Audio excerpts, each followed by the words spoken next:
இவங்க பாக்கியா இருக்காங்க, அவங்களோட கடை தான். ஓகே, அங்கே நான் வந்து ஜென்ரலாக ஸ்டூல் போட்டு உட்காந்துட்டு போகிறவங்க வரலாம் கலாய்ப்பேன்.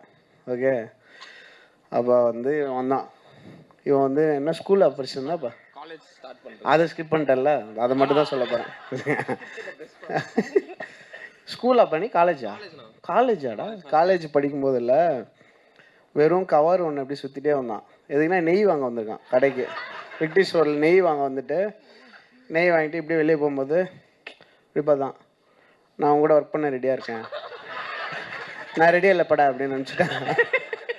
அதுக்கப்புறம் ஒரு 4-5 வருஷம் இருக்கும், அது 4-5 வருஷம் 3 years ஆயிடுச்சு. ஓகேங்களா, அது உண்மை. அப்போது அதே கடையில் நான் அதே ரோலில் தான் இருந்தேன். அப்போ இவன் வரான். இவன் எப்படி வந்தான்னா, இவன் வந்து நடக்கிறதோட ஓடுறது ஸ்லோவாக இருக்கும். ஓகேவா, அவன் வந்து நடந்து வரானா ஓடி வரானே தெரியல, எப்படி வந்தான் அண்ணாண்டு ஒரு மாதிரி நெளிஞ்சு வந்தான். என்னடா இப்போ ரெடி ஆகிட்டியா அப்படின்னு. ஐயோ ரொம்ப தப்புனா, அப்போனா அப்படி கேட்டிருக்க கூடாது, ஸோ ஸ்டூபிட் அந்த மாதிரிலாம் சொன்னான். சரிப்பா அப்படின்னு அனுப்பிட்டேன். அப்புறம் அவங்க அம்மா வந்தாங்க. பையன் ரொம்ப நல்ல பையங்க, யாருக்குமே கெடுதல் நினைக்க மாட்டான், அவனுக்கு ஒரு வாய்ப்பு கொடுங்க.